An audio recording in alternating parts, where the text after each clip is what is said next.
Real people, real problems, real life solutions. Investigate TV Plus. Trust meteorologist Mikkel Hannah Hardy for your first alert.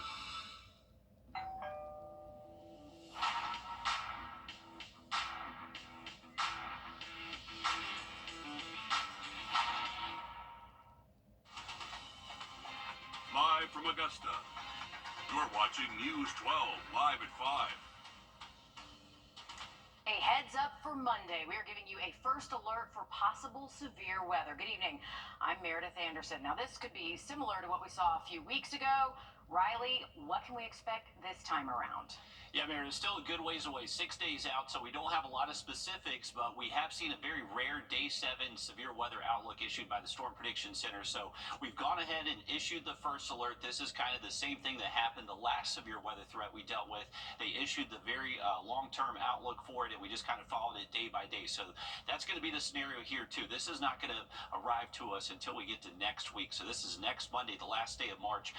Could possibly see a few thunderstorms show up a little bit earlier on Sunday, but the severe weather threat that we're looking at should mostly be timed out for Monday. This is going to be ahead of a strong cold front. You can see this is a rare Day 7 outlook, including not only the entire CSRA, but most of the Carolinas, and I would say about 90% of Georgia as well. All severe weather threats are on the board right now. We're looking at the chance for damaging straight line winds, possibly some large hailstones, and unfortunately even, yes, a few tornadoes do look possible too. So this is something we're going to keep a very close eye on over the next several days. Once we get within 2-3 days out, we'll start to have more specifics as far as timing and what exact impacts we're expecting. So a good time to make sure you do have our First Alert weather app download. This is a great way to receive alerts anytime we're receiving severe weather, but also a good way to stay updated on the forecast. Any video, we have a lot of frequent video updates in the app. Anytime we're here on television, we cut it, it goes straight to our app. So a good way to stay on top of the forecast. We'll have much more on what to expect the next few days, just about 10 minutes. All right, thanks for that heads up, Riley. Within just the last few minutes, we have learned a mother charged with murder in the death of her 11-month-old son at Fort Eisenhower has pleaded guilty. 31-year-old April Short faces 20 years in prison, along with some other penalties, plus 5 years of supervised release. April previously pleaded not guilty in May of last year. She was not granted bond. Short is convicted of killing her son in November of 2023 in military housing. 6 months later, in our area, gosh, we are still reeling from Hurricane Helene. You're taking a look at damage caused by the storm, something that's become all too familiar, unfortunately. Applications might have closed with FEMA, but there is help that is still available. And happening now, a team of disaster case managers are on site in Aiken County, providing long-term assistance to those who need it. Your Audrey Dickherber has been there all day. And Audrey, you spoke with some people there who are there to get some help.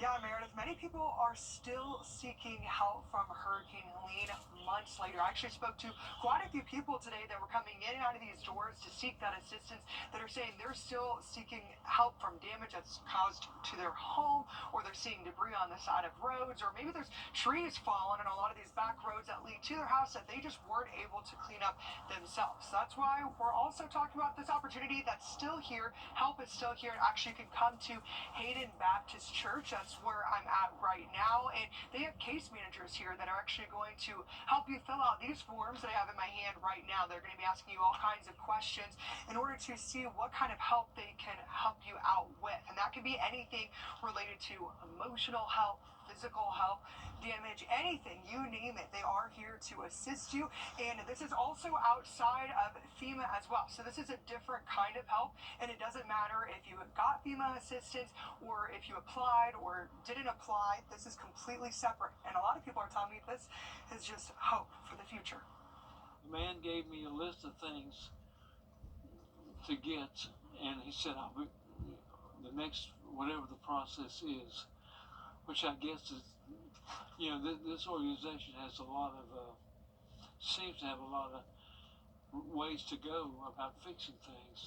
The man even said that sometimes they can get people to come out here and help you fix your house just to be nice. So I haven't seen that, but I'd like to see it. Now, this help is through SCORE, and again, I'm at Hayden Baptist Church, and you can come here until 7. They're going to have people out here working and talking to people, but if you aren't able to come out this evening, you can still come out tomorrow as well from 10 to 7 p.m. or on Thursday at the same time. All right, thanks for that, Audrey. The need's so great. So many people think that, when the FEMA applications close, there may not be another way to get assistance. So this is definitely some news a lot of people can use. Thanks for that alert, Audrey. Tonight, Aiken County investigators still do not have a positive ID for human remains found on a back road.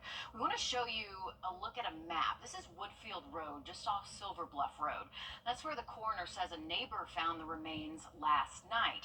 That neighbor, we're told, was doing a wellness check. No word on how long the remains might have been there, but testing in Newberry should answer a lot of questions, including who this is and how he or she died. South Carolina leaders say they want you to keep more of your hard-earned money in your pocket. Today, the governor and lawmakers rolled out their joint tax reform plan that aims to do just that, which they say will include income tax cuts for many South Carolinians. Your State House reporter Mary Green explains. 3 years ago, South Carolina enacted the largest income tax cuts in state history.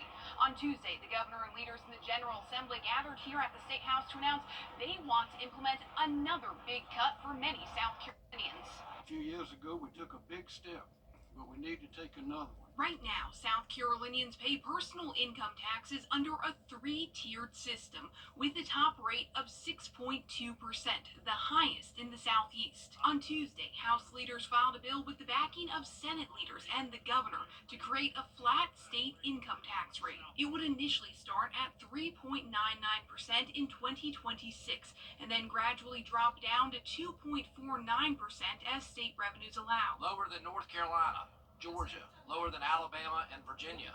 That makes us not only more competitive, but also more attractive to new businesses and more affordable for families to call South Carolina home. We are not just open for business, we're determined to lead. Republican leaders say they don't plan to increase other taxes to make up for these proposed changes, but instead to reduce state revenues. They say while many people will see their taxes cut, others could end up paying more, though exact numbers are unclear. Meanwhile, they say their bill will maintain existing deductions and credits while adjusting the state's current withholding tables. What that means is every South Carolinian's paycheck will get more money to the South Carolinian, less money to the government. You'll have more to spend. The General Assembly has about a month and a half left in this year's legislative session, but Governor McMaster told lawmakers Tuesday he wants this tax reform bill on his desk by the time they wrap up their work in early May. Reporting from the State House, I'm Mary Green. Thank you, Mary. The exact estimate of what the impact of enacting these changes could have on state revenues, that has yet to be determined. But lawmakers say they hope to have that figure by next week. Georgians could start seeing savings from a tax rate drop soon. Lawmakers sped up the state's tax rate drop for the 3rd year in a row. Now, this is all in an effort to get the rates below 5% by at least 2029 or maybe even sooner. Okay, here's how it would work.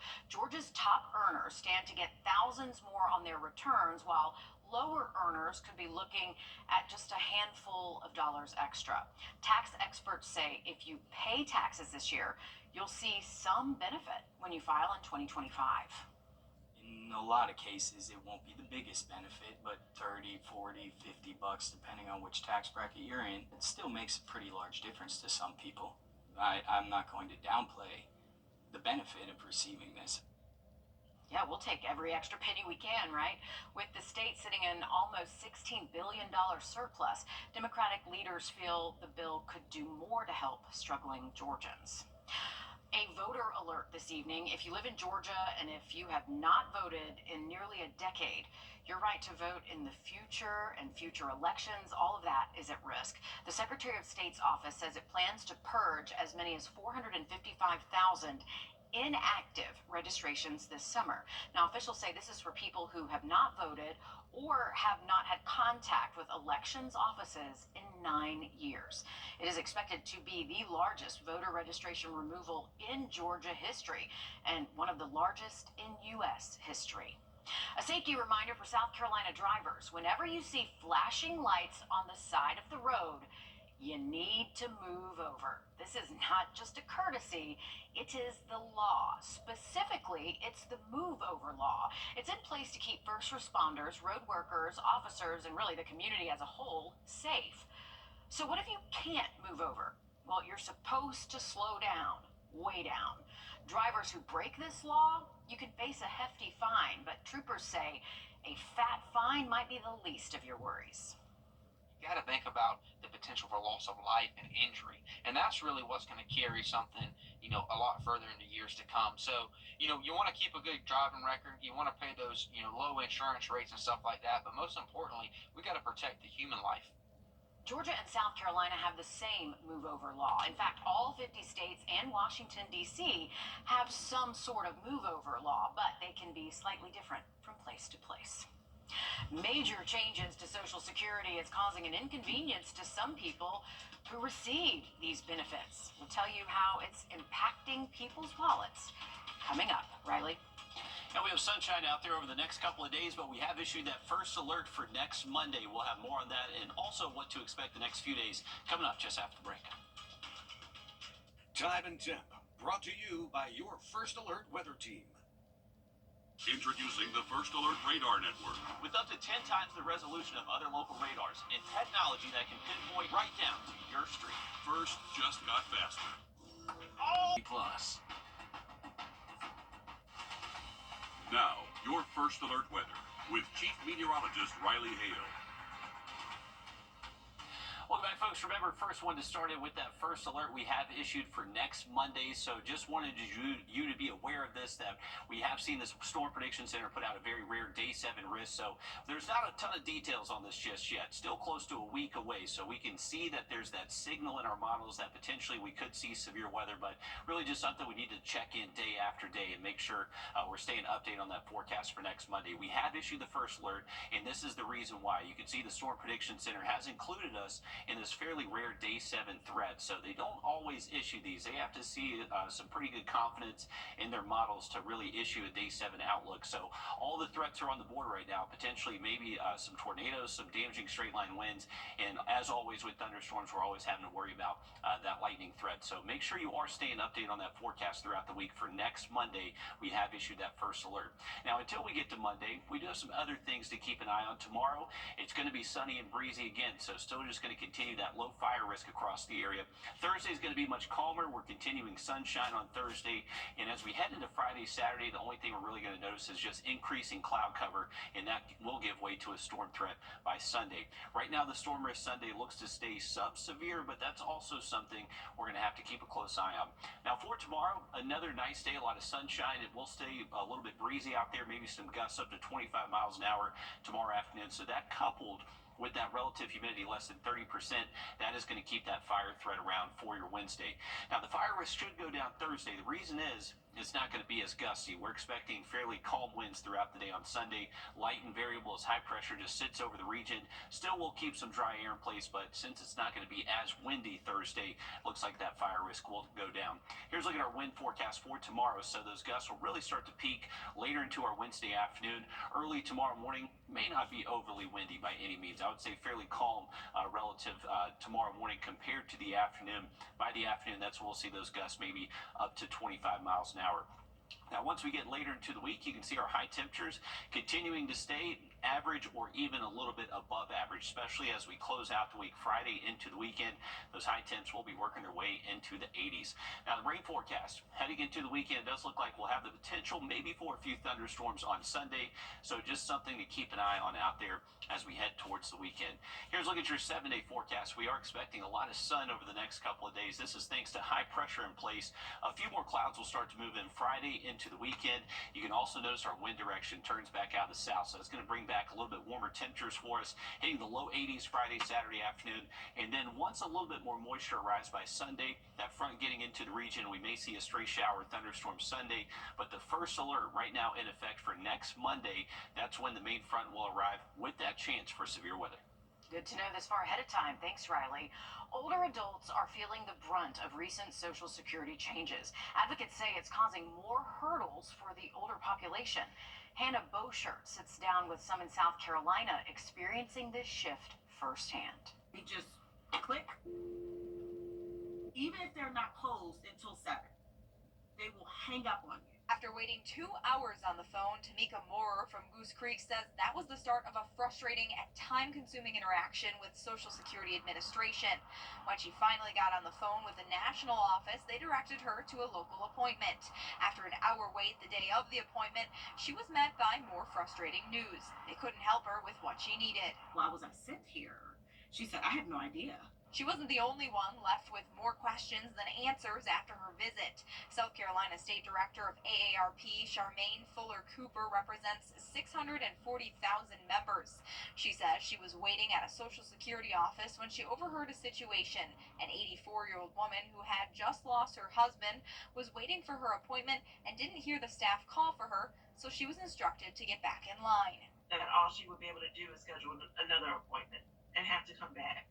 And this was a person who no longer drove. This was a person who had a caregiver outside waiting for her.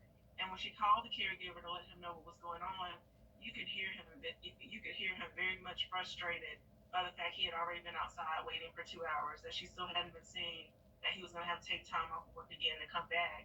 And all of a sudden you heard the phone quickly disconnect. And so it was just heartbreaking. Advocates for older adults mention many hurdles from the change that no longer allows phone call identification, but does offer a website. The elderly person may not have the time or the know-how or the sight to be able to stay on screens that long to be able to navigate.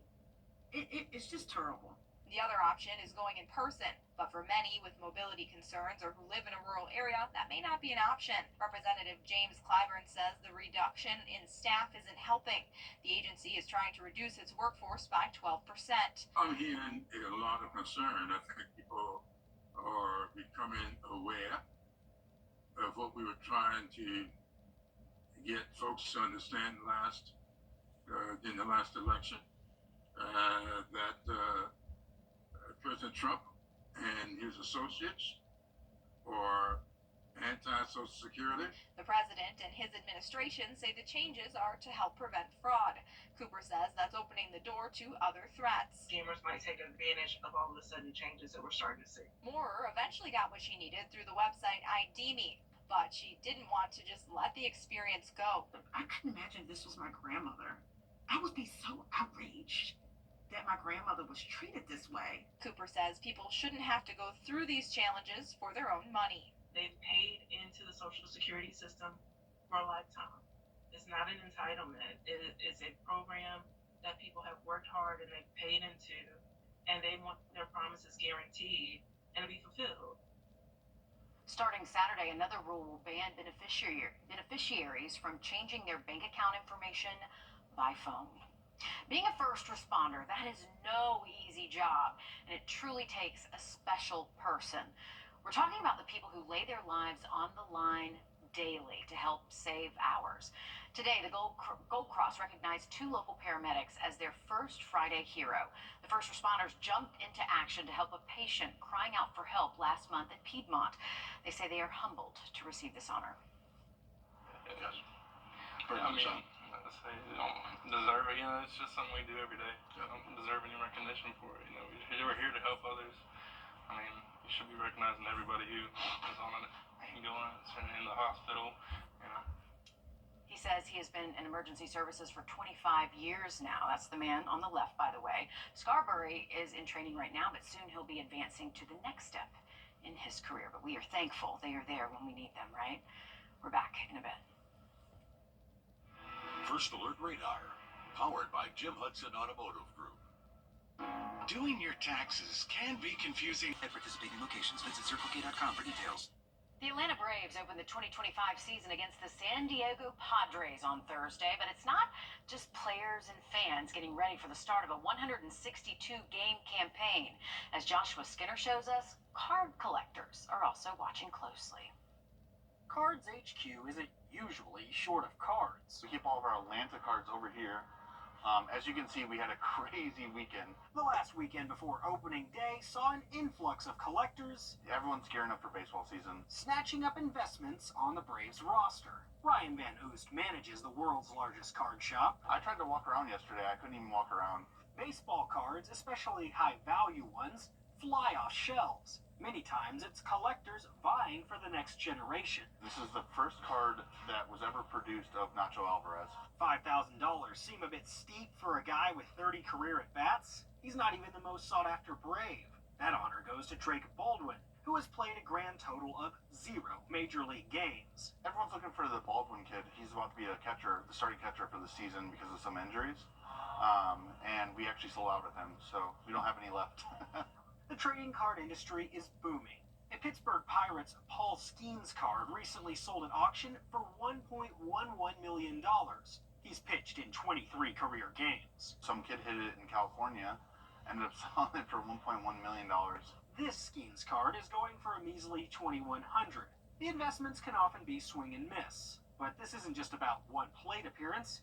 These guys are playing the long game. I mean, I'm banking on it. Who needs a 401k when we got sports cards? You've been in a serious crash.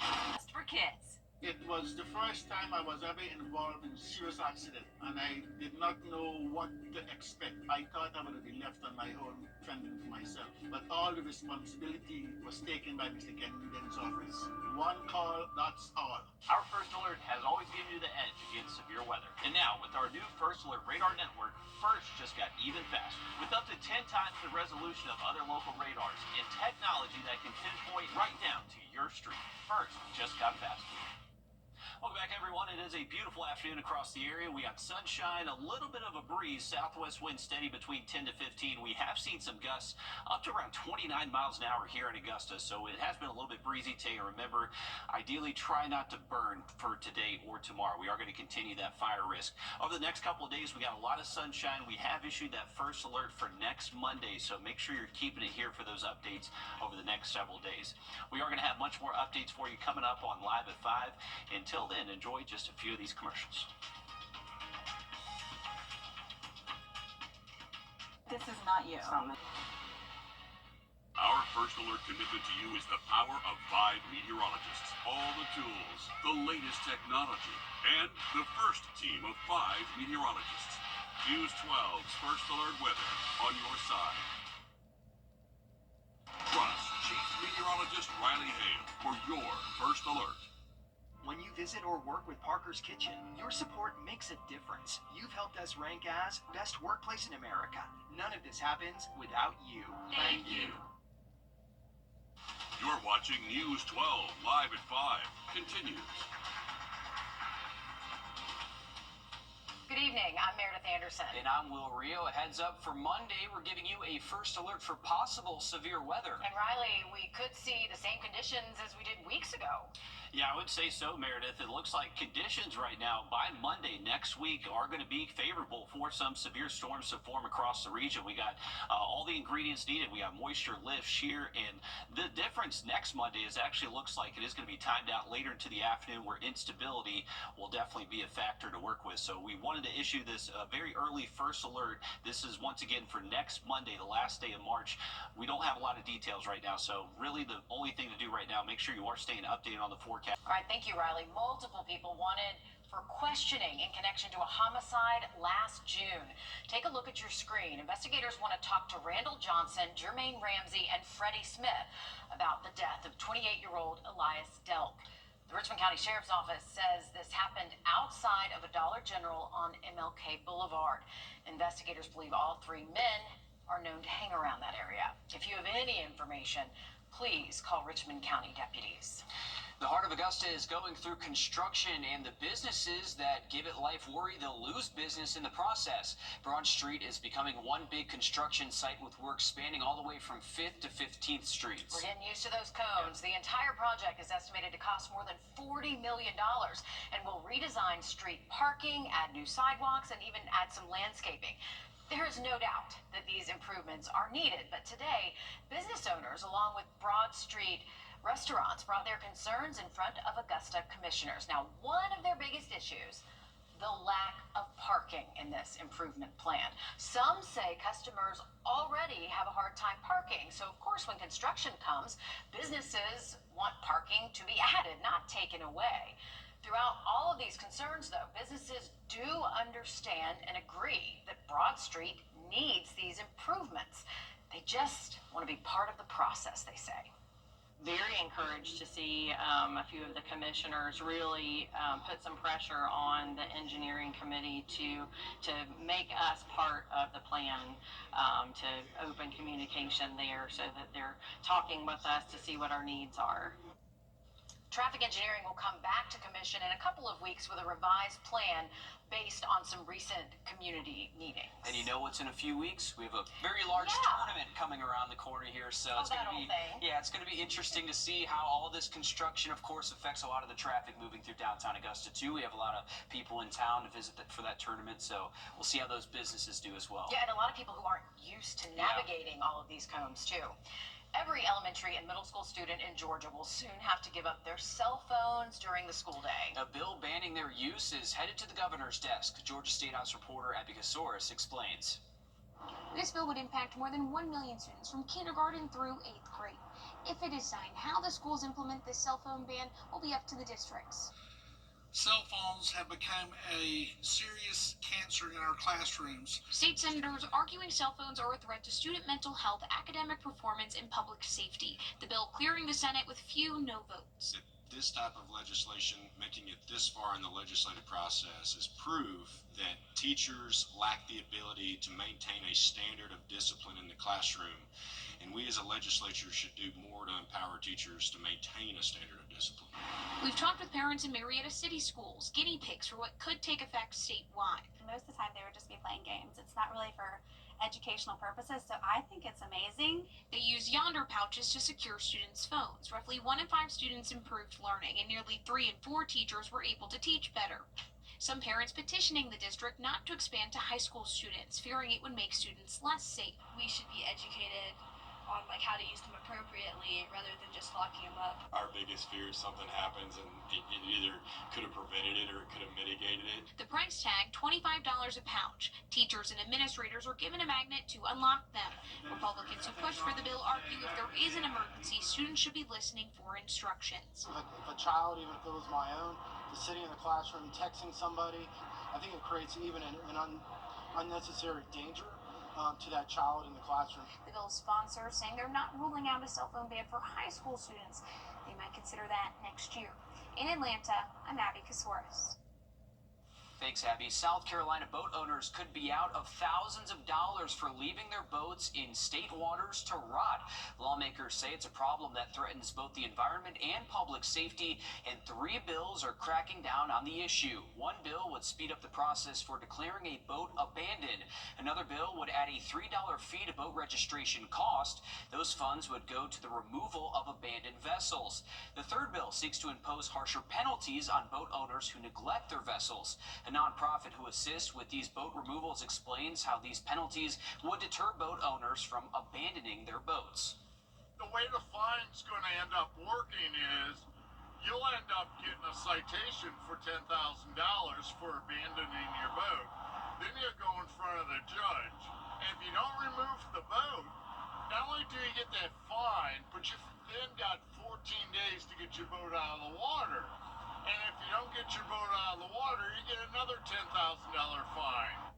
And he says if your boat is filled with fuel and the Coast Guard has to remove it, that's an additional $40,000 to $50,000 fine.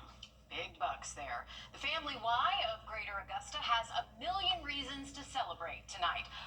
1,678,000 to be exact. That's how much money local YMCA branches raised this year during their annual campaign. That announcement coming today during their annual meeting, featuring branches from Augusta, North Augusta, Aiken, but also Thompson, Burke County, and even Jefferson County. That money will go right back into the community, funding the Y's mission of service. Also announced today the kickoff of duck sales for the 2025 Duck Dash. The rubber ducks will once again take to the water at Savannah Rapids Park to help save local babies from SIDS, raising money to help buy cribs so they have a safe place to sleep. Last year, as you're seeing now, Hurricane Helene caused a scaled-back version of the fun, but the event this October should be back full force. A fun event that we are proud to be part of here at News 12. Today was also about celebrating the volunteers and board members and employees. I was honored to announce awards for those who've gone above and beyond and make our community a better place. Yeah, that's a lot of money going to our local community through the Right. YMCA. We know how valuable that resource is, where they feed kids over the summer. That's one that I can think of right off the top of my head. Camps, they also give scholarships, millions of dollars. I mean, this is an organization that really pours back into the community. It's more, they say, than just working out in gyms. That's good. And there's a job fair tomorrow for those looking for a new career. It'll be at the Aiken Technical College inside the gym from 10 a.m. until 2 p.m. Food trucks will be on site. There will be more than 70 employers there, and this is open to students, alumni, and the public as well. South Carolina could be getting its first ever casino. Well, that's all pending, of course, a new bill that would bring the billion-dollar project to Orangeburg County. We'll tell you more about the plan and how it could bring a lot more money to the state. Riley? Well, we have issued a first alert for next Monday. It looks like severe storms will be possible, but some other things we need to keep an eye on over the next couple of days coming up in that full forecast. Time and temp, brought to you by your First Alert weather team. The weather, it's something that affects us all every day, from sunny to severe and anything in between. This is why we First Alert. Into the weekend, and also some warmer temps, warming up into the 80s for those high temps, and that'll be just before that severe threat does arrive by Monday. That's when we do have the first alert issued. Thanks, Riley. If newly filed legislation is passed, South Carolinians will not have to leave the state to visit a casino. If the bill becomes a law, a $1 billion casino project could move forward in Orangeburg County. Naomi Papa explains how this could be a major economic boom for the state. This sign is reflective of how prosperous this property once was, but now it sits vacant and run down. A new law could change that and bring millions to this quiet exit off I-95. And I think that if we had a little bit more of an economic boost in Santee, the pay would go up, people would be happier. It could really be a game changer. This site used to be the home to thousands of shoppers looking for bargains. If a newly filed bill is passed, the site could be home to millions testing their luck at another form of legal gambling to be approved in South Carolina. Chris Murphy is the lead sponsor of the I-95 Economic and Education Stimulus Act. He argues the I-95 corridor is in need of an economic boost. I just have all the confidence in the world that this will just be a game changer for that area. Murphy tells me Orangeburg County is considered a Tier 4 county, meaning it lacks economic opportunity, a reason some homeowners argue this development could benefit the area. And I know that there are a lot of people that are against it because it's growth and it's development, but I mean, we're never going to grow if we don't accept these new things. A spokesperson with the Santee Development Corporation says their development will do just that, with an estimation of nearly 5,000 jobs and a $75 million annual tax revenue. They expect over 4 million annual visitors, including travelers from out of state. Every other state is doing it. If you're not doing it, you're going to lose the revenue to the neighbor states. The entire project will be privately funded, according to the Santee Development Corporation. Some locals here in Santee tell me they enjoy the area despite the lack of growth in recent years. Some tell me they question the safety of casino gambling in a state that has long opposed it. It now lays in the hands of lawmakers to decide whether South Carolina will welcome its first casino, and if they do, it could change not only the economic landscape of Santee, but fulfill the wish some South Carolinians have had for casino for years. If you or someone in your family submitted a DNA sample to find out where your family is from, well, that information could be for sale. On Jamie Tucker coming up, what the 23andMe bankruptcy means to 15 million customers. First Alert Radar, powered by Jim Hudson Automotive Group. Do you just need a ride? We've got it at Gerald Jones Auto Group. Find a selection of affordable vehicles sold as is with unbeatable deals and all for under $15,000.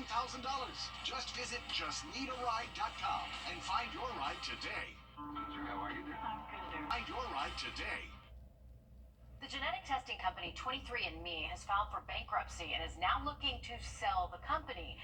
And that means the data it's collected would be sold too. The company was hard hit after a data breach 2 years ago that exposed 7 million accounts. and some of that data showed up for sale on the dark web. As our consumer tech reporter Jamie Tucker explains, customers are being urged to delete their DNA data before any sale goes through. About 15 million people submitted saliva samples to 23andMe to find out more about their family's ancestry.